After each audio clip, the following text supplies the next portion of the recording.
Welcome to People of Purpose. People of Purpose. People of Purpose. People of Purpose. People of Purpose is a podcast of inspiring people whose stories help you see things differently, live with intentionality, elevate the way you participate in the world, and take the necessary leaps in your life to seek and find your passions. Come with us and develop the courage to wholeheartedly pursue your purpose and unleash your truest potential. Hello, welcome back to another episode of People of Purpose podcast. Today, I have the pleasure of speaking with Robert Heath Sr. He's a leadership coach, best-selling author, and CEO of the Legacy Leadership Consulting Group. Robert has spent the last 25 years helping people navigate life's chaos with purpose, discipline, and fulfillment. His message is simple but profound. There's greatness inside every one of us, and it's our job to manifest it. His book, Thriving in Chaos, outlines a practical 5-step method to regain control in the midst of overwhelm. Robert, welcome to the show. Thank you for having me, brother. It's a pleasure to be here. For sure. I'm excited to dive in. Just a second ago, you went to get tea, and I got to look at all the books on your shelf. I think I have mine back here. We have like probably 10 matches. I can tell that you love, I've had Dr. Benjamin Hardy on my podcast before, the co-author of Who Not How, 10X Easier than 2X, you know? Yeah, I love him. He's awesome. It's good to find someone with so many things in common that's 20 years ahead of me on the path. Like that is, I know I'm in the perfect spot when that's happening. I'm sure our listeners are in for a treat. There we go. Yeah, I knew when we had our initial call that we hit it off for a reason. So there we go. Cool. Well, you spent your career helping people getting clear on their purpose and living aligned with that, which is exactly what our show is about. Why do you think so many people feel disconnected from their purpose today, even when they might be outwardly successful? Yeah, no, that's a really good question. And the first thing that I always say with that, for the people that are out there that are listening to this and you feel like, oh my God, he's just talking about me, like I'm outwardly successful but I'm still feeling like there's something missing or there's something out there. The first thing I want to say is like, you're not alone. So just go ahead. Let's take a deep breath first of all. And it's not your fault. You're not alone. This is a process. This is a part of the journey, right? It's not that you're doing something wrong. It's actually the next step of the journey. And the reason why is because for so much of our lives, we're chasing the journey and we're chasing the goal of figuring out what we can do. We're trying to prove what we're capable of, right? And that pathway has really been set out for us by our parents and then by school and then by work and then by whatever industry we go into. We know what success looks like in those spaces. But then once you get to that point where you're a high achiever, where you know that you can accomplish whatever you set your mind to, where you figured out how to deal with your idiosyncrasies and really bend, your body, your mind, and your reality to your will, then becomes the question of what should I be doing? And that's where a lot of us get stuck, especially when we know that there's something more, but it's out there in the distance. It's vague. It's not super clear. We're not super comfortable articulating it. We know that there's something pulling us, that there's something telling us there's more for you. It's not just this job, or it's not just this money, or it's not just this industry. But then the problem that we run into is we can't really quite put our finger on it, can't quite really articulate it. And more importantly, nobody else can see it but us. And so it becomes this really lonely endeavor, right? And sometimes even our significant others don't see the vision clearly, right? They support us. They love us. They want to be there for us. Our family, our friends, everybody is willing to maybe support you, right? Even in the best case scenarios. In the worst case scenarios, you got people telling you you're crazy. You can't do it. It's not going to happen. It's never going to, right? But even in the best case scenarios, the people are supporting you, but they're not really seeing it. They're just like, hey, you do whatever you put your mind to. You're awesome. You're going to make it. But you can't really talk about it with anybody, right? You can't get into the meat and the bones of it with anybody. And that creates this really lonely feeling, right? A lot of entrepreneurs, a lot of highly successful people feel this space where you can be in a room with a bunch of people and still feel by yourself. Right? Yeah. And so that's the place that many of my clients find themselves. And the one thing that like I said earlier, the one thing I like to tell them is like, don't think that that's because you're doing something wrong or there's something, bless you, because there's something wrong with you or something like that, right? The biggest thing that you want to pay attention to is there's a next thing that you have to learn. There's a next step that we have to go through. And that's really what I teach my clients, to go from managing your time to actually mastering your time. Was there a moment in your life when you had so much chaos that it forced you to redefine what your sense of purpose was? Oh yeah, definitely. Definitely. Yes. This is not only am I the hair club president, I am also a member, right? Like I went through this experience, definitely. And for those of you all that are Gen X millennials like me, then you'll remember that hair club commercial that used to come on all the time. Uh, but at the end of the day, what happened to me, I was a Marine Corps company commander, right? And so I went to the Marine Corps. I was a little bit older. So I joined the Marine Corps when I was 30. I went to law school and joined the Marine Corps at the same time. And so I had just gotten finished completing the initial goal of mine coming into the Marine Corps. I had become a defense counsel. So I had litigated, I had tried cases, and I had left my defense career as the winningest defense counsel in my office. I had a 70% acquittal rate for the cases that I took to trial.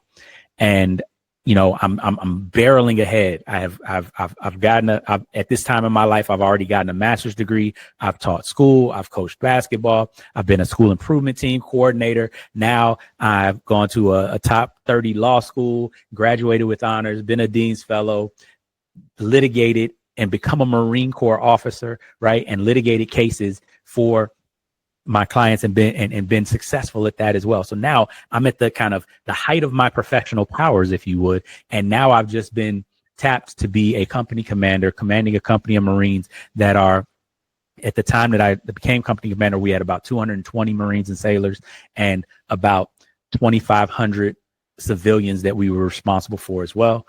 And at that point, what I knew about being a professional was, if you ran into an obstacle, you worked harder. And I remember my wife tapping me on the shoulder while we're having success in everything that we're doing, right? And my wife tapped me on the shoulder and she was like, "Hey, I didn't get married to become a single parent." And I was like, "Whoa, wait a minute, what?" She's like, "Yeah, you're not deployed. Like it'd be different if you weren't here and because you were in Iraq or in Afghanistan, right? Like, your office is 2.5 miles from our front door, but we never see you." And I was like, "Oh, yeah." I didn't realize that I was succeeding, but failing all at the same time. And in that space, I really had to re-envision, because it was also starting to drain me. I was starting to feel like I just kept spinning my wheels and kept working harder. And the success wasn't that I didn't like my work. It wasn't that I didn't think that I was doing worthy work, right? I'm serving my country. I'm taking care of Marines and sailors. I'm getting people ready to be deployed. I'm doing a lot of important things. But my home life was struggling. My wife would tell me, she'd say, even when you're home, you're not really here. Like you're present, but we can tell that you're thinking about work. Like your mind is not here. And that was never the type of husband, the type of father that I want to be. And it felt like I was having this tug of war between being professionally successful and being personally fulfilled, being able to take care of everything that I want to take care of. And the other thing that was going on was I was having my battle with imposter syndrome, because the entire time I'm worried that, at any moment it could all come crashing down. And then what do I have?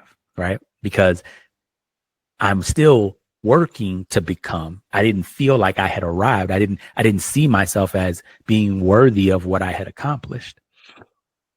And it really put me into a soul searching space. I had to really go look at, what am I doing? Why am I doing it? And what does it mean to me?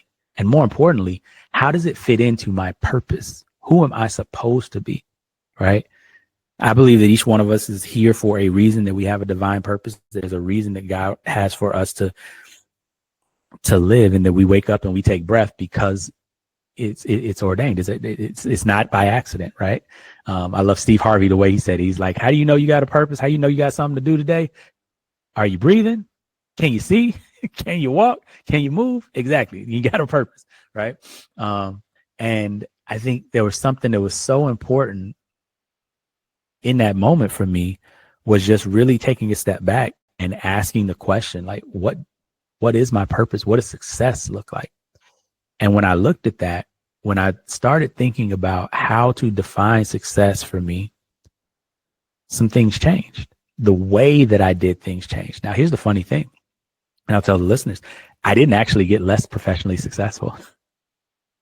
I got more professionally successful, and I actually wound up figuring out how to be more successful with less time. But I also got more personally successful.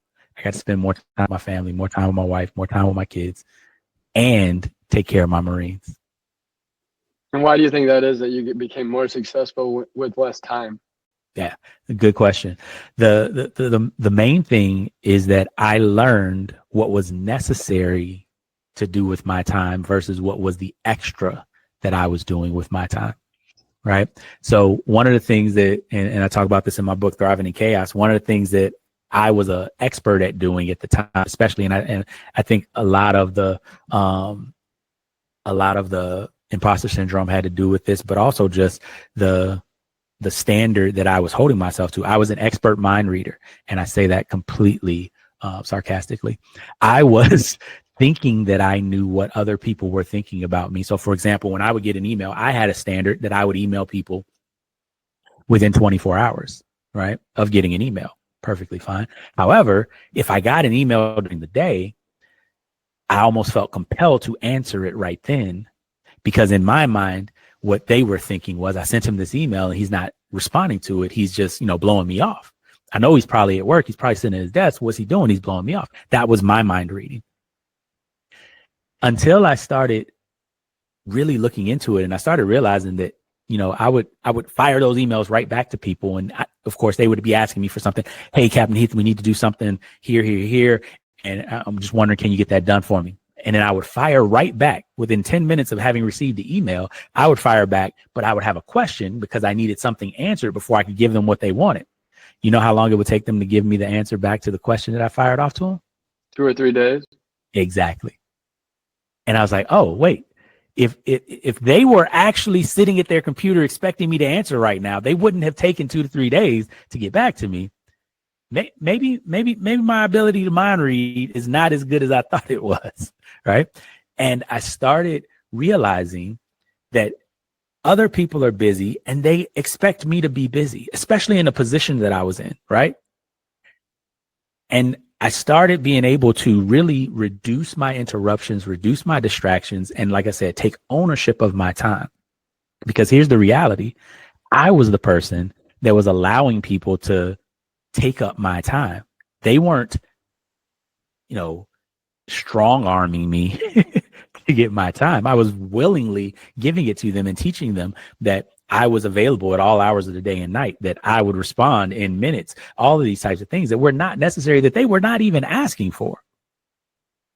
And once I started realizing that I was the person that was training them to expect this level of behavior from me that was draining me and that was not in alignment with what I wanted or where I was trying to go, then I realized that I also had the ability to decide what is the level that I am comfortable with, and then to reach out to people and see whether, and give them the opportunity to say, yes, that's good enough, or no, I need something different.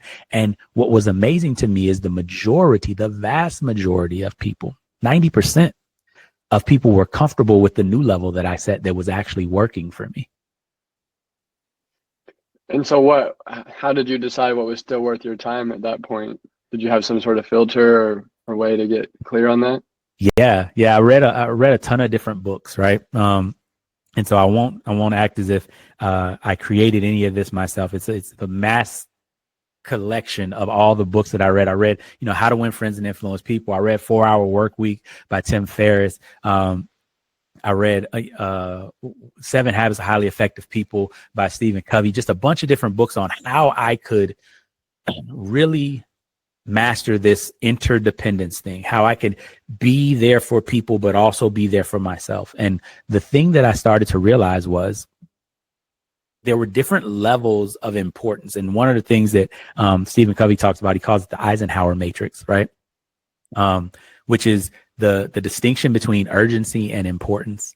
And so how so often we feel that urgency makes something important, but it doesn't, right? There are things that are important inherently, intrinsically, because of who is bringing them to you because of what the nature of them, the nature of the thing is, or possibly because of what the fallout of not addressing the thing may be. That's where the importance comes from. Urgency really has to do with whether or not you waited to the last second or not to do it, right? And so many times, Stephen Covey talks about this in the quadrant of the urgent and the important. Everybody understands if it's urgent and important, of course, you do it. You make it happen. That's never been the problem. The problem is when you get finished with all the urgent and important things, what we normally run to are the urgent but not important things. And that fills up so much of our time. But here's the beauty of understanding the Eisenhower matrix. If you can divert yourself from the urgent but not important things and look at this other quadrant that is the important but not urgent things, the beauty of everything that you do that's in the important but not urgent things quadrant, every time you get something done over there, you prevent it from moving to the important and urgent, aka drop everything, aka fire drill moment, aka whack-a-mole lifestyle, right? And so the more time you can spend working on things that are important but not urgent, the less urgency you actually wind up having in your life. And that was the main thing that kind of helped me to reframe. And so then one of the things that I did, and I do this with a lot of my clients, I looked at what are the people on my list that can create important and urgent moments. And there was really 4.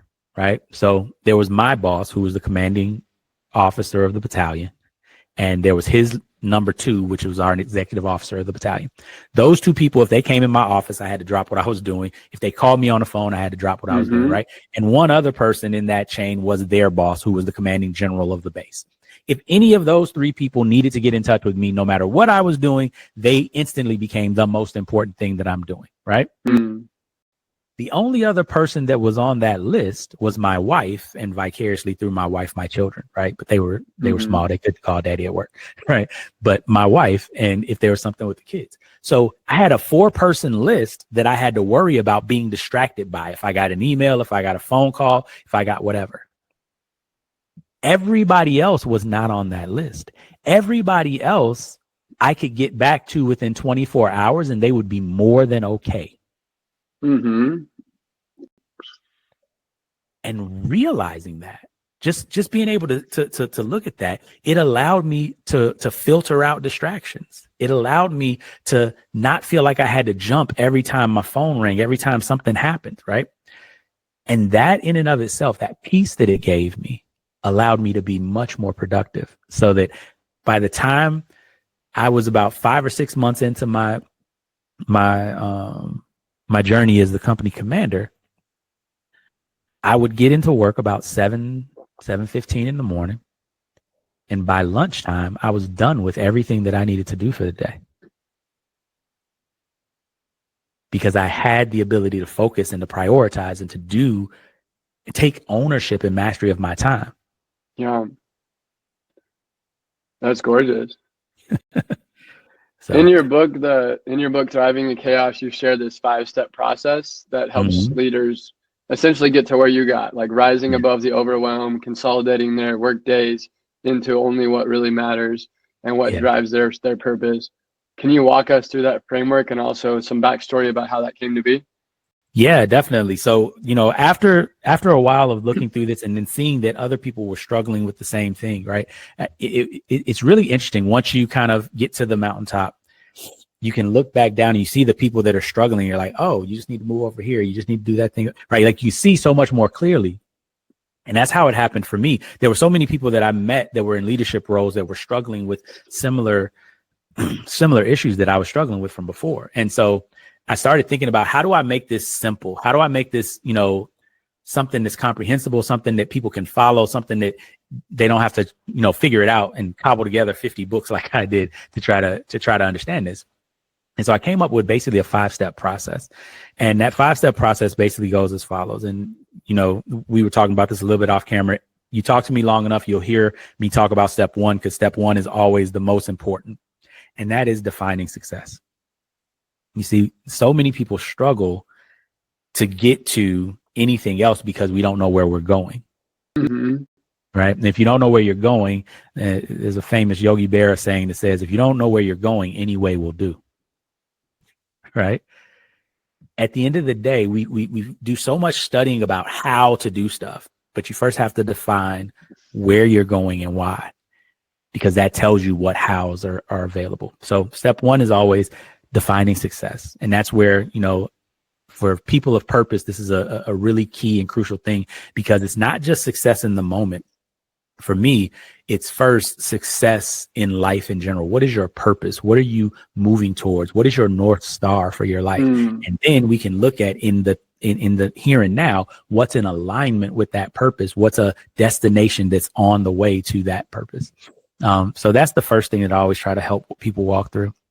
Second step is then to set and align your priorities, right? So again, along the way to that purpose, along the way to our definition of success, we got to have some milestones. We got to have some things that are there.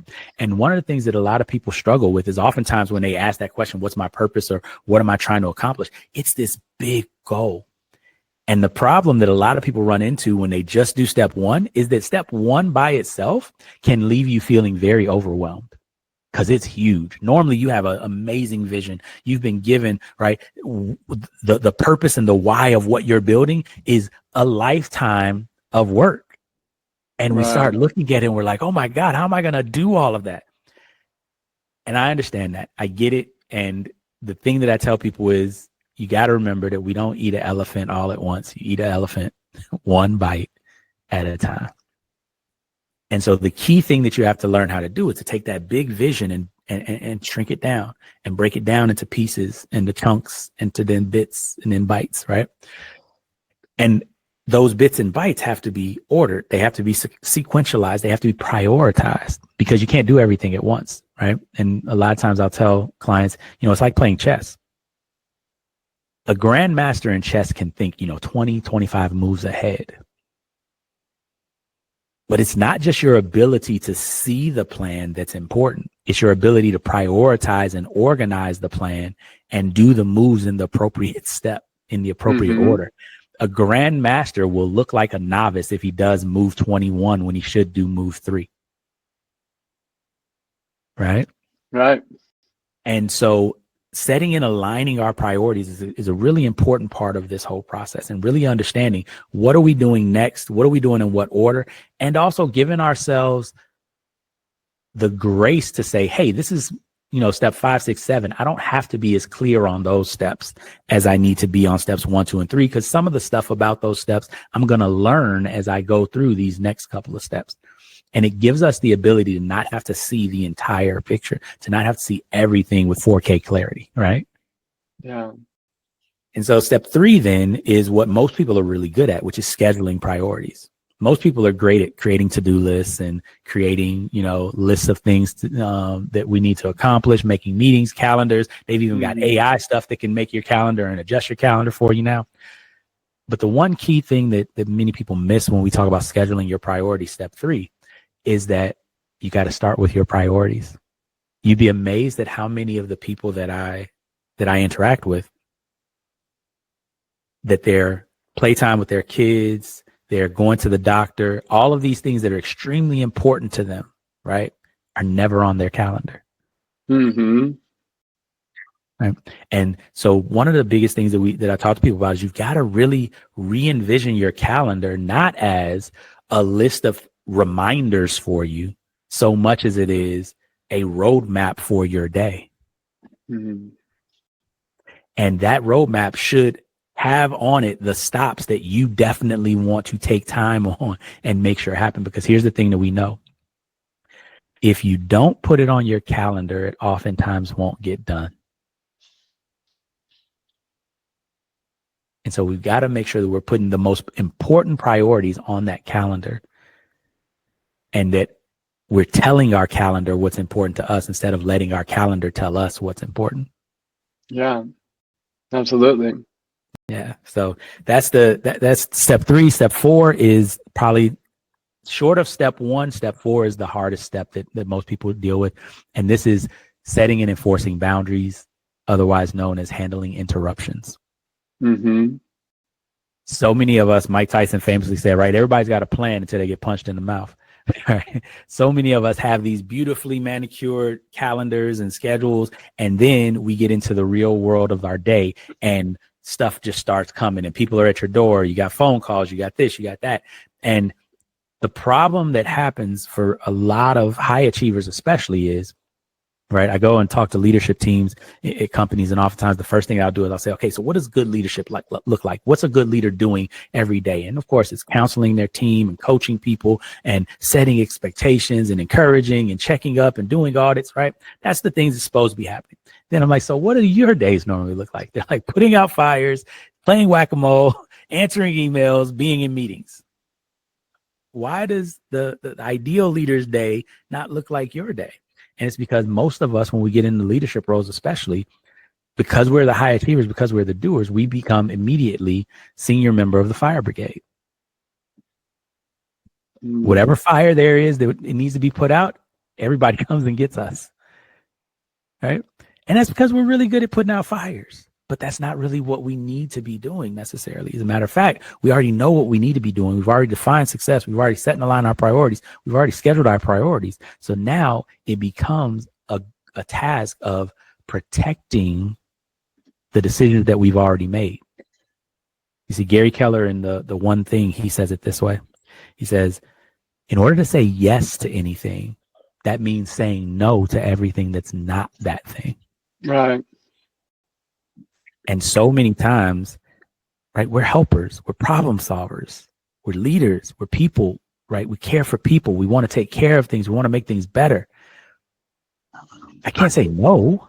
Saying no, that's the opposite, right? Like jerks say no. Egocentric people say no.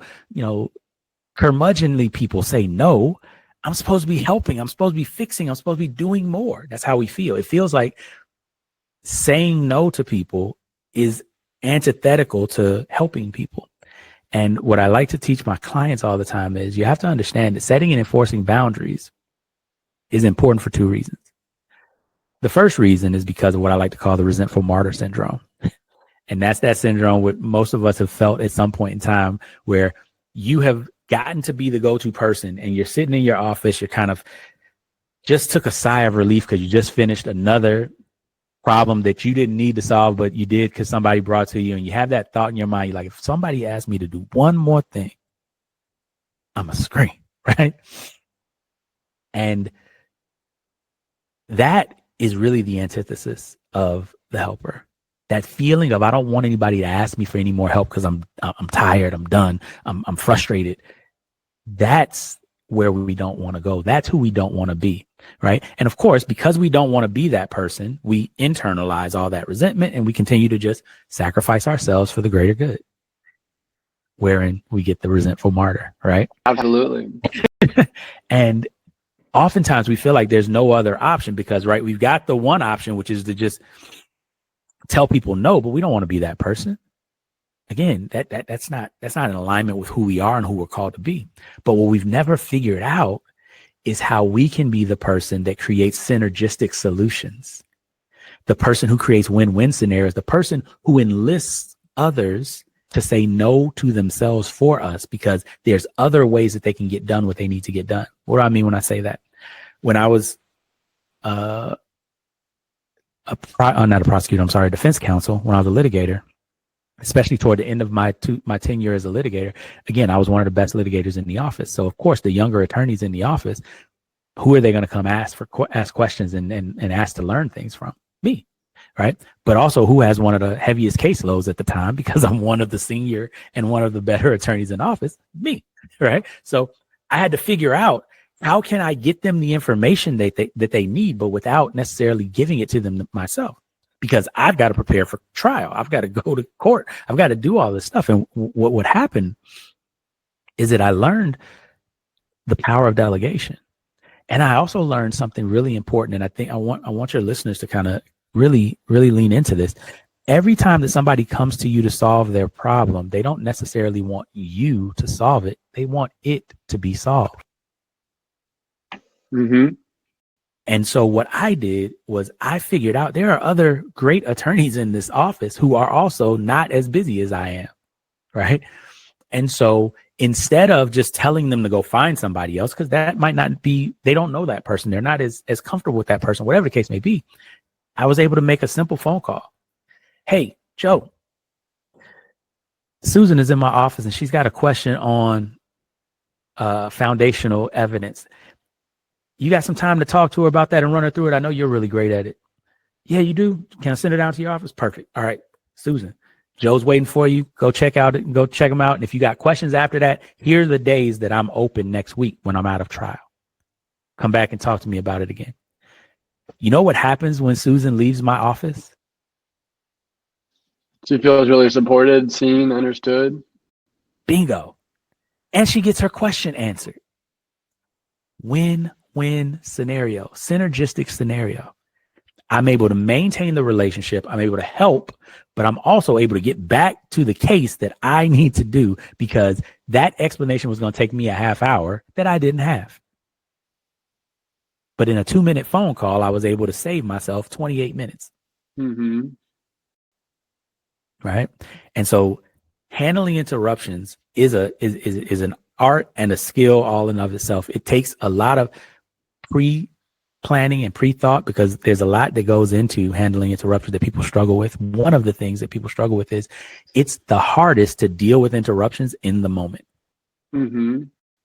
Right. I'll spare, the scientific kind of deep dive, but there's a whole bunch of reasons why your brain and your brain chemistry and functioning are not really great at handling interruptions in the moment if there's not a preset plan, a preset interaction. In the Marine Corps, one of the things that we would have when we were on the range, we would learn what are called immediate action drills and then remedial action drills, right? And this is when you're firing your weapon if your weapon doesn't fire. And they would teach us these because in combat, you can't be sitting there thinking about what do you need to do with your weapon? Oh my God, it's not firing, because they too understand all of the psychological and physiological things that are happening when a pattern interrupt happens, right? And so what they would do is they would train us with immediate action drills that you would do so that you would train them to be muscle memory. So when this happens, you do this. When this happens, you do this. So it's a habit. You don't even have to think about it. It just happens.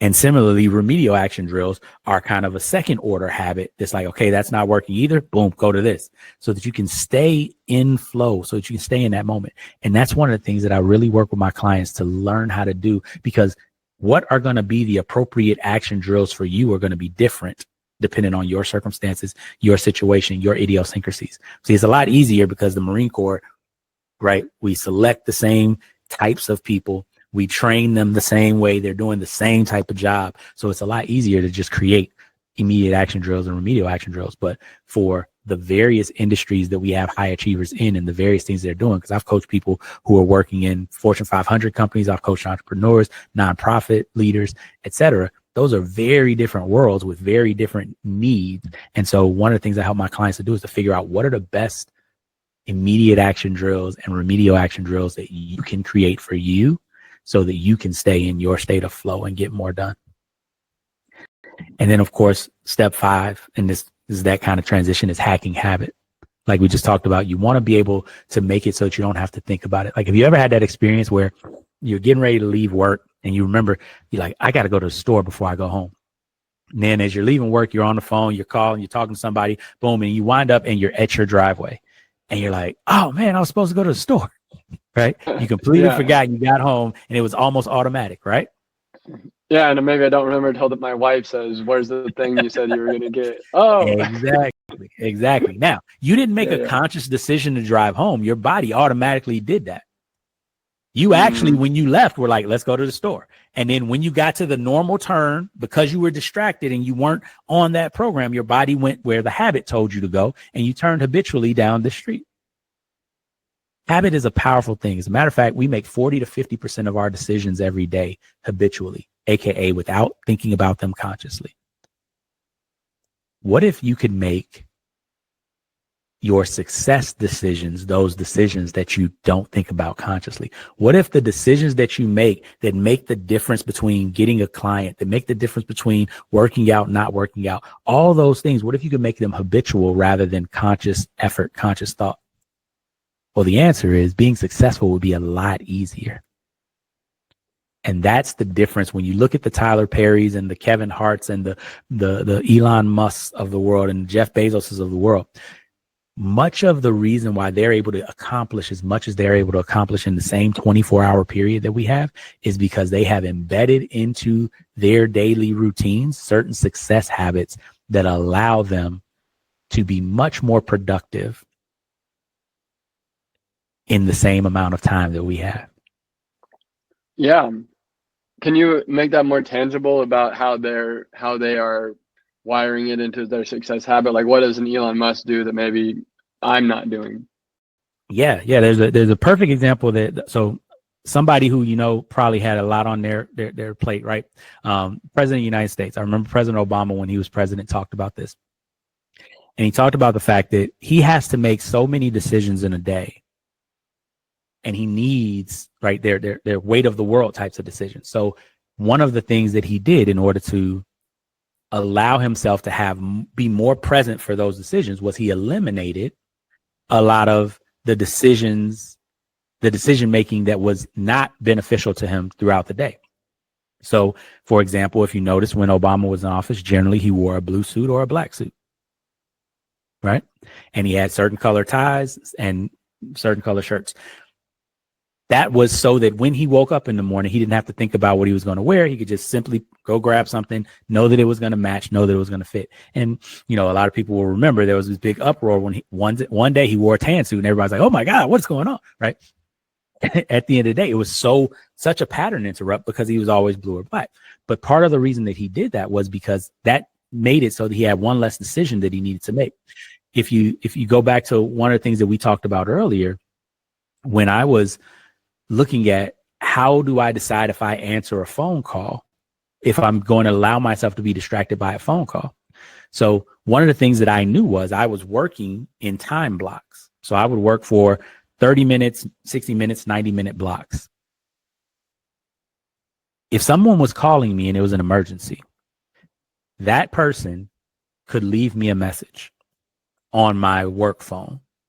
If it was actually important, they would probably call more than once, number one, and they would probably leave a message. If I didn't get a call that called more than once, and if they didn't leave a message, then it generally wasn't an emergency. Similarly, everybody that was on that emergency list that I told you about had my cell phone number, which means that if it's truly an emergency, if they don't get me in the office, I know that I'm going to be getting a call on my cell, which will be tied to their name. And so I'll know exactly who it was that was calling me. So when I'm in my work mode, instead of checking the phone every time it rings, right? Unless my cell phone was ringing, I didn't have to pay attention to the phone because I wasn't going to get back to my office phone until I was done with this block of work. Didn't matter who it was, didn't matter what was going on. If my cell phone, AKA the bat phone, rang, then I could look at it and check and see whether or not it was my wife, my boss, his boss, or my executive officer. And if it was none of them, my phone went back down and I kept working. And so it made it very easy for me to distinguish and to deal with those interruptions. That became habitual, right? The key thing that we want to pay attention to is we have to look at some of the habits that we need in order to become the people that we want to become. So one of the things that we look at when we talk about the habits that we need in order to become the people that we want to become are, what are the things that steal time from us? What are the things that make us make bad decisions? What are the things that cost us money? As we can look at those things, then we look at how do we make those decisions, and we engineer triggers and rewards that make the right decision the common thing, the norm thing, the most oftenly chosen thing. And we work to make the other decision harder to make because we have some sort of punishment, maybe because we just make it more difficult. Like one of the simple things, how do you want to make sure that you sleep well and you're not on your phone all the time? You don't plug your phone up next to your bed. You plug it up across the room. It'll do two things for you. Number one, it'll make sure that you're not constantly bothered by notifications and things like that. Now, the iPhone has, do not disturb times and focus times and everything. But even before that, right? Even when your phone will buzz, will ring, if it's in a different room or across the room, you don't have to worry about the distraction. But more importantly, if your alarm is across the room, it forces you to get out of the bed to turn your alarm off. Just that setting up of the alarm will make you less likely to hit snooze and go to bed than you otherwise would if it's right there and you just roll over and not even really wake up in order to turn it off. Right. So those are some of the types of things that you can do that can embed success habits into your daily life. Wow. Incredible. That's great.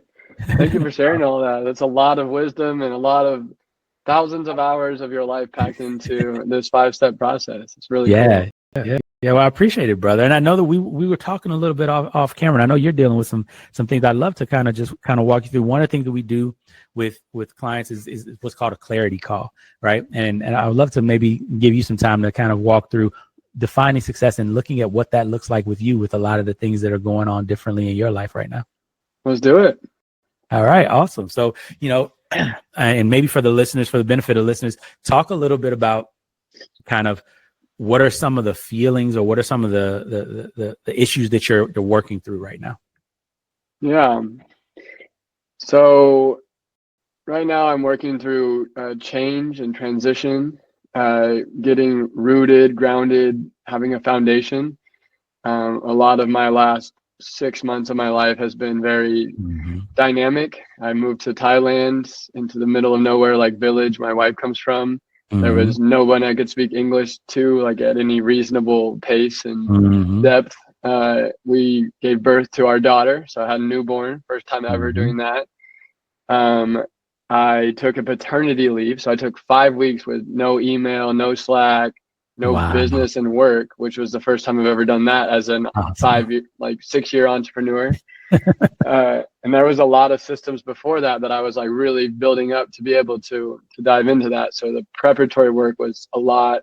Got my executive assistant super dialed in, built some AI tools, decided on a lot of these boundaries, decided who was important, what channels they could reach me, because now my work channels are shut down. And then I came back and there was some level of chaos, and essentially what kind of transpired was my business partner decided he wanted to simplify his life. He was getting married. He wanted to travel the world and do a van life and not be in a complex business with employees and payroll and debt and so forth. So then I felt like a lot of stuff was like just shifting under my feet. And I started deciding to work until 4, 5, 6 in the morning in Thailand, because that was 4, 5, 6 p.m. in the US. And then that was throwing me off of my main goal, which was to be present with my wife and my daughter, to be a loving father, to be like in that flow of family. So I wasn't sleeping enough, but then I was with the family, and then I was thinking about work with the family. So then I swung back to being with family, but then work started suffering. And then I came back, and my allergies are hitting and then I went on two business trips, one to Denver, one to LA, both because that role that he was filling are vacant and we need to fill it. It's like finding investors, raising capital. We buy real estate every week. And we basically lost all of our capital connections because my partner had them all. And now we're like, my brother's getting married in 1 week. I'm like doing a lot with that. Been living with him for 5 years, and now he's going to be moving out. The bills are way higher than they were when we were in Thailand. We have our dog back now, so we take care of her. There's some level of excitement and obligation to go see all these friends and these family and be like on this reunion tour of I got a baby, I'm back in America. But I also feel like I need to work a lot, but I know deep down I don't want to work a lot. I know I'm very effective with like that kind of 4-hour day model, like you explained. And so I'm just holding to it without a rational explanation of how I can, but I am.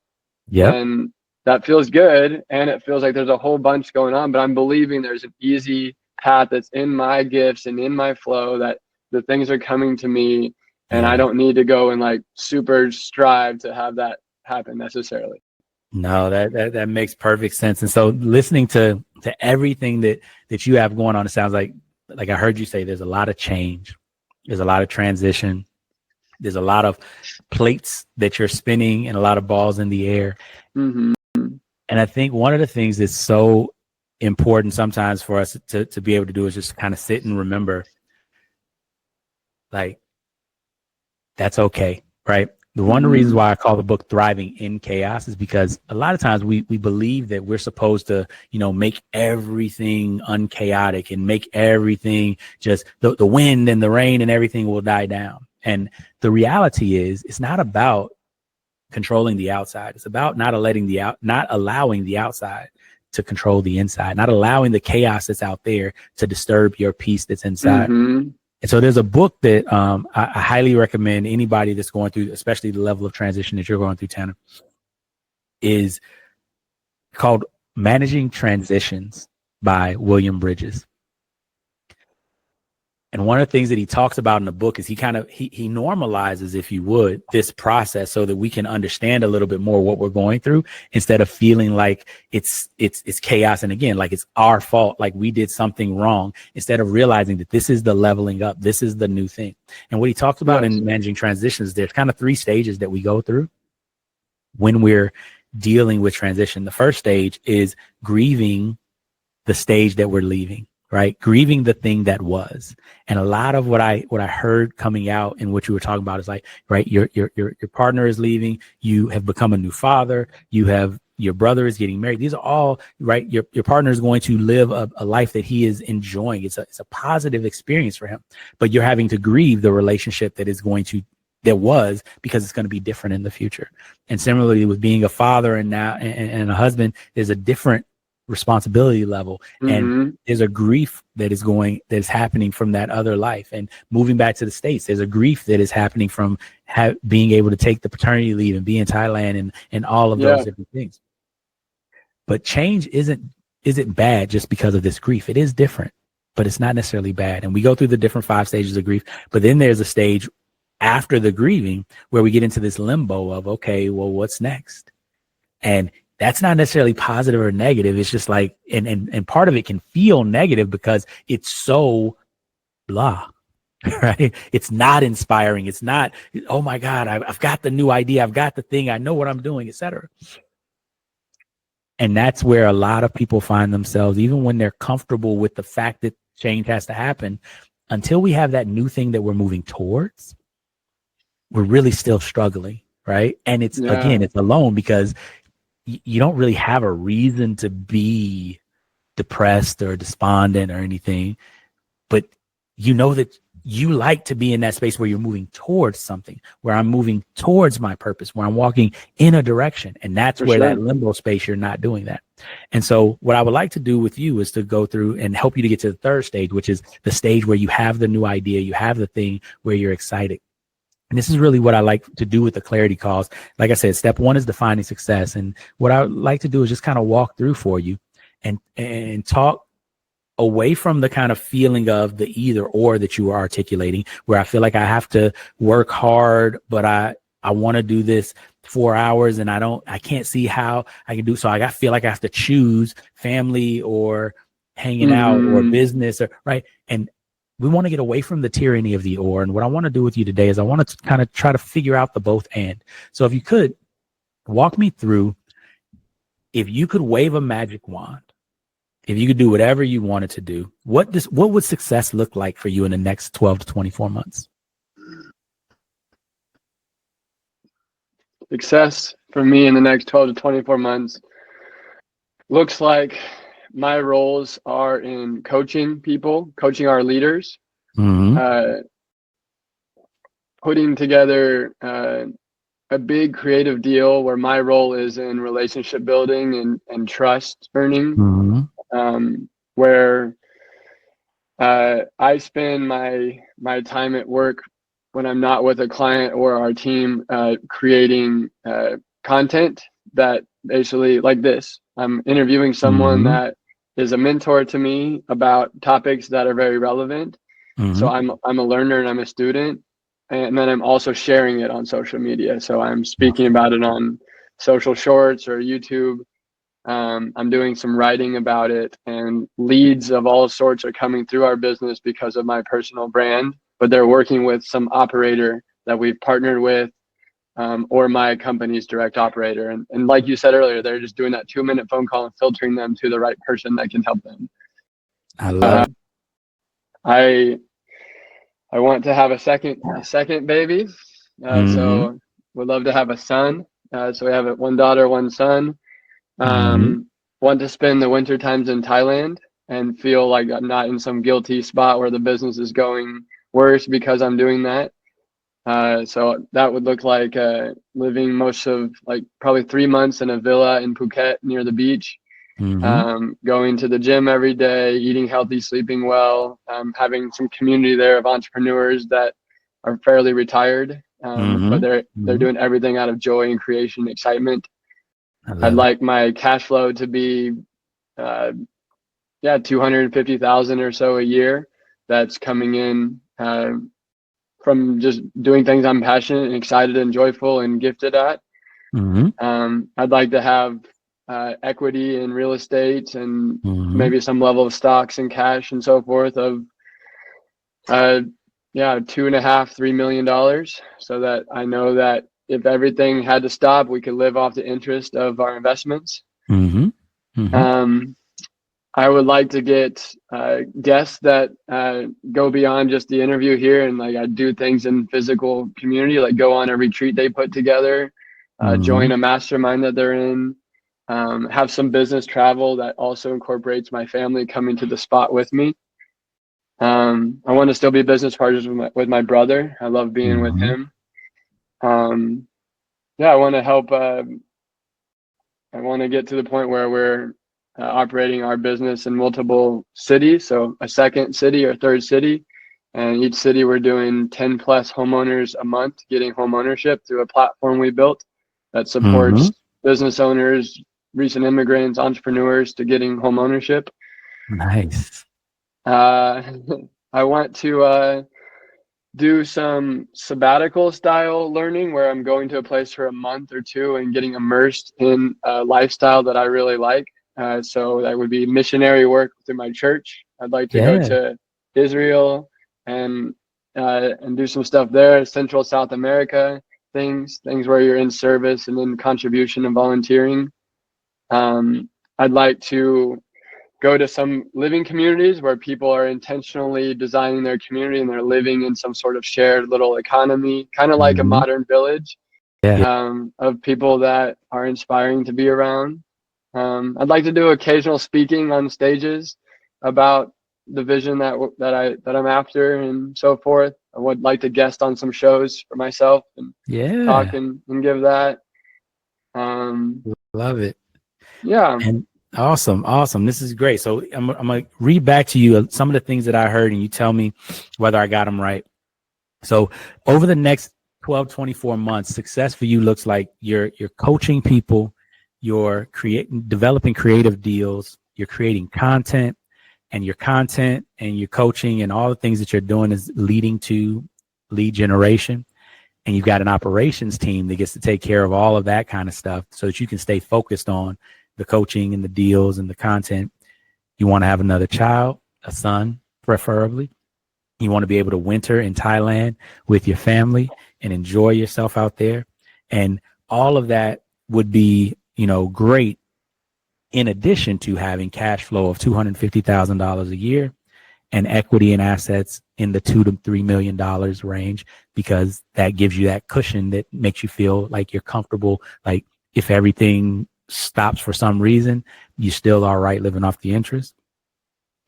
You love to maintain relationships with your guests as you're creating content and you're creating these deals, and to maintain those types of relationships and to continue building those relationships, to stay in business with your brother and to even expand your business to multiple cities, to be able to go on sabbaticals and to have learning journeys and to really lean into that part of your life, and also to be able to go on mission trips and have impactful work that you're doing as well, not just focusing on the business, but being able to impact the world with your philanthropy and your giving. And you'd also love to be a guest on other people's platforms, again, building those relationships and broadening your network. That sound about right? Sounds about right. Yeah. Awesome, brother. Awesome. So tell me, when would you like to have this life be your life? What would be the date by which these things would be happening?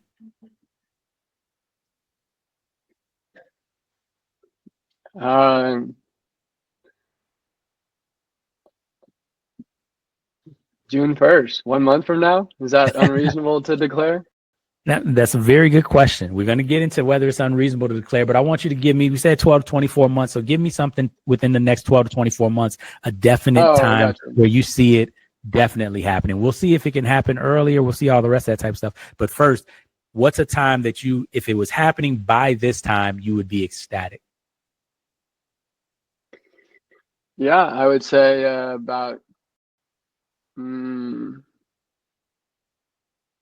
Christmas time, 2026, year and a half Okay. from now or so. There we go. So December 25th, 2026, right? Yeah. Now, one of the things I want to ask you about this definition of success, which I think is beautiful, and one thing I want to tell the audience as well, because I want to thank you for showing up the way that you've shown up. We talked a little bit offline about kind of some of the rules and the ways that I do my coaching, and I want to let you all know as well, because I want to really commend Tanur for showing up in this brave space and doing the brave work. Right. One of the things that I tell my clients and that I tell you all as well, when we step into this space, you have the magic, and as you all just saw, right? Tanur had the magic. He knew, and he was able to kind of bring it to fruition. It just requires a couple of questions, but he's the magic. My job as a guide, what I do and what you've allowed me to do here is to really help you to see more clearly what's already there. And I really want to thank you for coming into this brave space, following the four no's, right? The space where there's no masks, there's no capes, there's no judgment, and there's no blinders, right? No masks. You came in authentically as you, right? No capes. You're not trying to be Superman. You're actually admitting to the things that you don't like and the things you do like. So you're actually being honest about what this thing looks like instead of trying to be all things to all people, right? There's no judgment.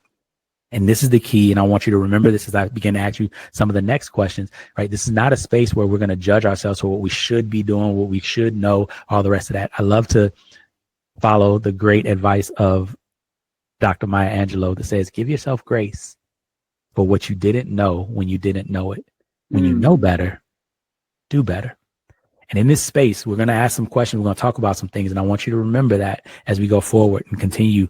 This is not a space where I will judge you. This is not a space where you should judge you either. Right. And then lastly, the blinders. We're going to talk about some of the things that are impediments, some of the things that are in the way, and we're not going to shy away from them. Remember, in this brave space, I'm here with you to go through these things, to walk through and deal with these things. It's not just going to be you by yourself. So always know that we're going to face up to what's there, because that's what it means to be courageous. Bravery is not acting in the absence of fear. Bravery is acting in spite of, in the face of the thing that frightens us. So as we go forward, I love this idea, and I want to thank you again for showing up in this space. One of the questions that I have for you is, what does this allow for you, right? If you're able to accomplish all of this and you have the $250,000 a year, you got the equity assets, you got the operations team, you got the business partnership, you got the friends and the relationships and everything. What does that allow for you? Why is it important to you to have this? It allows for me to live out my potential, to be aligned to my purpose, to wake up with excitement and joy and passion, to be generous, to be able to give without needing to receive, or it allows me to live in abundance. Yeah, that's awesome. Yeah, I love it. I love it. So how does it benefit your family for you to accomplish this? My kids are being raised very mindfully with great influences around them. They're getting time with their father. They're seeing their father as a positive influence and role model. I'm in community with other men that know how to be excellent husbands, and so that's rubbing off on me. I'm being an excellent husband. Our network and community is tremendously inspiring to us, and we feel like connected to others and not living in isolation. It allows me to yeah, my wife to be near her family, rather than taking her out of her home country for years and years and years. It's like we both get to be with our family. So there's a Yes. integration and unity that gets created there, which is exciting.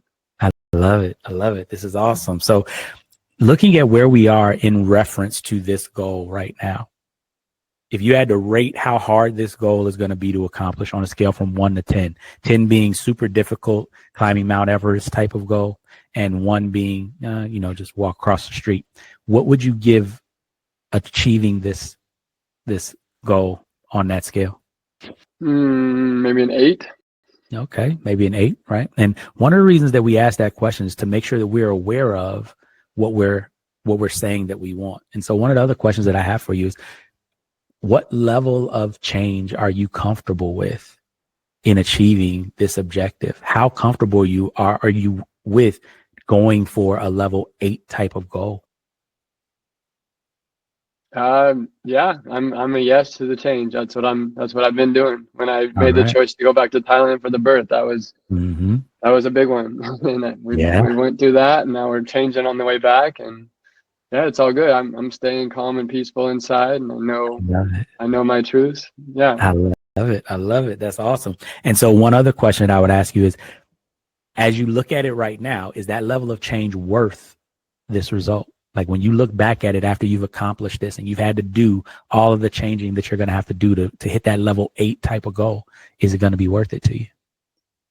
Yeah, absolutely. I know that I'll be hearing testimonials about how I changed people's lives with my choices, and I'm going to be excited about my life. And yeah, for sure. Awesome. Awesome, brother. And so last question in this line of questioning, is there any reason you can think of why you wouldn't want to achieve this goal? Or why it might not be beneficial for you to achieve this goal?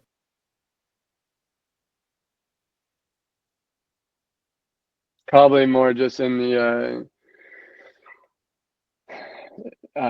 thinking I could settle for something lesser than the goal, or moving the goalposts to making it easier, or saying it doesn't. As long as the majority of my time is in these spots, it's a dilution of the vision would be the thing that maybe there's a comfort zone around. Well, I'm mostly there, and that last 10 or 20% is extremely hard to pull off. So let's just do 6 weeks in Thailand and let me do, the 8-hour workday, but 4 are really in alignment. I don't want to compromise or settle like that, but that's probably what's at risk. Okay. Got you. And so as we move towards this, one of the things that I heard you say is that you have to be focused on and aware of really remembering why you're doing what you're doing and what the value is, so that you don't diminish it or dilute it later on. Does that sound about right? Yeah, it's just recognizing my worth and value in the process. Yeah. No, that's powerful. And so talk to me about resources. So first of all, let's talk about your internal resources. What are some things that you know about yourself that make it easier for you to accomplish this? I am, at this point, I think, very well read, and I've interviewed 125 guests on my show who are all living, breathing examples of some part of who I want to be. So there's a sense of like the learning that I have this habit of entrepreneurship, of like declaring and dreaming and deciding. That's not like a hard thing for me. That's what I've been doing for a long time now. So I don't need to deprogram a lot of like whole 9 to 5 mindset and like public school stuff. I think that's definitely going for me. I have a lot of people in my life that love me, and I can be vulnerable and open with, and not have to put on a mask or a face. I graduated a transformational leadership program, and I'm going to be a coach and leader of a cohort. So that's going to be an amazing way to get tons of mentorship and reps at coaching and leading, and getting people to be, their most transformed version of themselves. I already have an operator in my company. Jamie has been a COO of a startup that sold. She ran a division in Walmart doing major level of responsibility of budget and people and stuff. And she is my number 2 person here. So I have that, which is huge. Yeah, we have like 30 different private investors, and we've raised $2 million, and we got a $5 million line of credit from an institution, and got multiple banks that will finance deals. So we have a pretty aligned money setup. It could be better, but we got pretty abundance of capital as long as we can find deals. I love it. All of my employees have been here multiple years and really know me and know the business and are able to adapt and flex to what's needed at any given time. I have a Yeah. podcast platform where I can attract high quality guests that, yeah, I got a wife that I now doesn't need to work because I just send her money every month, like $1,000 of pocket money, and I take care of all of our bills. And so she's living her dream of being a full-time mom. Yes. She's super and supportive of me. Yeah, we got a whole life in Thailand of friends and family and stuff out there that can support us with different things. Awesome.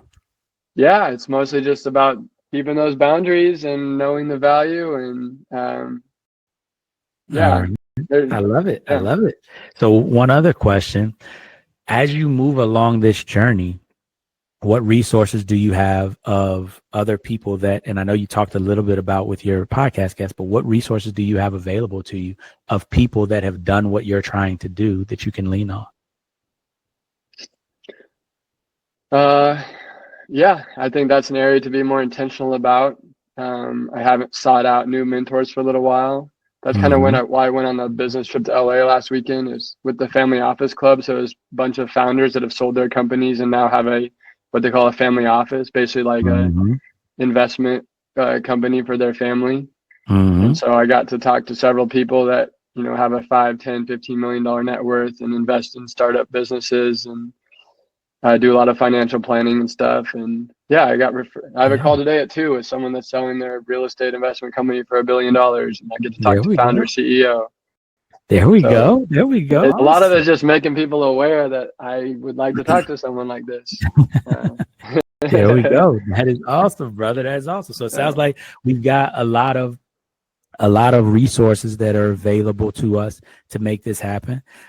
So the last question that I have for you is, right, just if you were to say it in kind of a sentence, right, the outcome that you're looking for. So the end is December 25th, 2026. And what would you say if you had to encapsulate it into a sentence? What is the thing that you're trying to accomplish?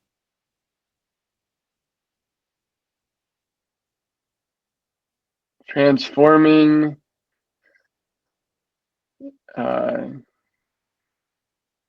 into a sustained, holistic, purpose-driven life. I love it. And once you've accomplished this, what are some of the things that you're going to feel that'll tell you that you've made it, that you've done it? Peace. Joy.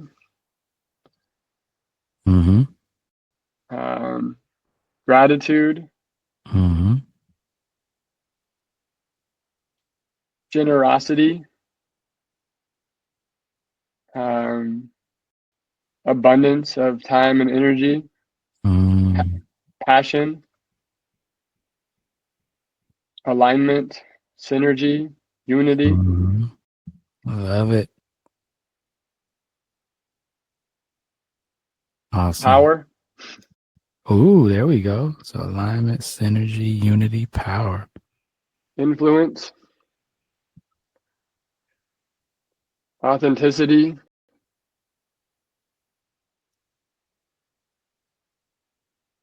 I love it. All right. So here's what I want you to do. I want you to close your eyes for me for a second. I'm going to read off something. And when I get finished reading it, I want you to just tell me, how do you feel about it? How does it make you feel in the moment? You ready? Let's do it. All right. It is now December 25th, 2026.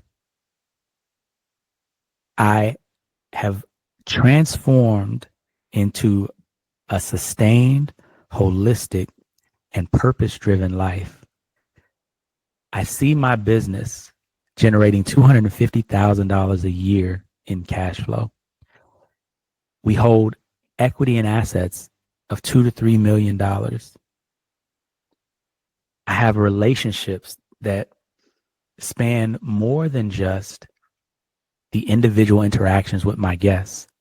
I spend my days coaching people, creating deals, creating content that generates leads for all of the different platforms that I own.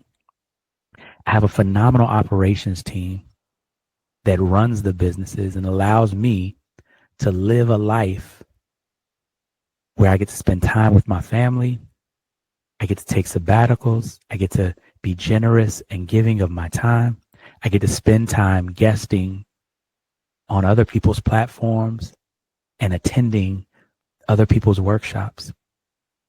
We've expanded our business to multiple cities, and we've been able to accomplish all of this by leaning on our network of employees who've been with us for a long time, our investors, and our aligned money setup.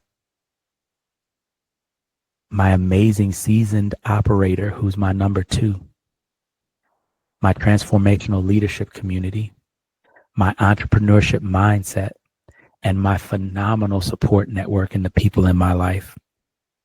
Not least of all, my mentors, like the ones in the Family Office Club, and my amazing wife. I feel so much peace and joy and gratitude and generosity and abundance of time and energy and passion, alignment, synergy, unity, power, influence, and authenticity. I get to spend my time doing what I want to do and making sure that my wife gets to see her family and I get to see my family every year. I am living a life that is thriving. All right, go ahead, open your eyes, talk to me. How you feeling? Yeah, man, that's perfect. That's exactly what I want. It's That's really beautiful, aligned. brother. That's awesome, brother. Well, I want to congratulate you again because, like I said, you are the magic, right? That all came from you. And I want to thank you for allowing me to walk alongside you on that journey. That is an exciting and amazing vision. And hopefully with a little bit of the clarity that you have from today, you can go ahead. I heard you say a couple of things, right? You were thinking about the call that you have later today and some of the resources and things. The next step, the homework that I would give you is start thinking about what are your next steps? What are the next things that you need to do? And the rapid action, massive action that you can take moving in that direction. Thank There you you. go, brother. It's been a pleasure, my man. Hopefully that was helpful. Yes, extremely helpful. So for anyone that just listened to that, how can they book one of those calls with you? Oh, yeah, that's a great question. So one of the things you could do is if you just reach out to us at support@TLLCG. Again, that's T as in Tom, L as in Larry, L as in Larry, C as in Charlie, G as in golf.com. Support@TLLCG.com. My assistant can get you a slot for what we call them our clarity calls. We do a couple of them, about 5 or 10 of them a month. And so my assistant can get you one of those slots. Thank you. You are welcome, Beautiful. brother. I appreciate you. And anybody that's listening, this is something that I love to do to really help, because you all might not be able to see the smile that's on Tanner's face right now and the way that he's shining, but that is so awesome for me in my experience. And that's one of the things that I love to be able to see at the end, because once you've got that clear definition of success, it unlocks so much of the power that's within you. Thank you. I'd like to stay in Welcome. touch with you. That was really, really good. You're a master at that. Well, thank you, brother. I appreciate that. I would love to stay in touch and talk about some of the things that, with coaching people and creative ideas and content and everything. I was listening. I was like, ooh, those are things that I'm interested in. We can definitely partner on some stuff. So that'll work. Cool. Well, thanks so much for being a guest today on People of Purpose. Any final wise words for the listeners? Well, I don't know how wise necessarily they are, but I will definitely have some final words. It'll go like this. For everybody that's out there that's listening, remember to live every day like it's on purpose and in alignment with your purpose, because you are destined for greatness. Thank you, Robert. Thank you, brother. Cool. Thank you. Thank you. Have a great one, my friend. See ya.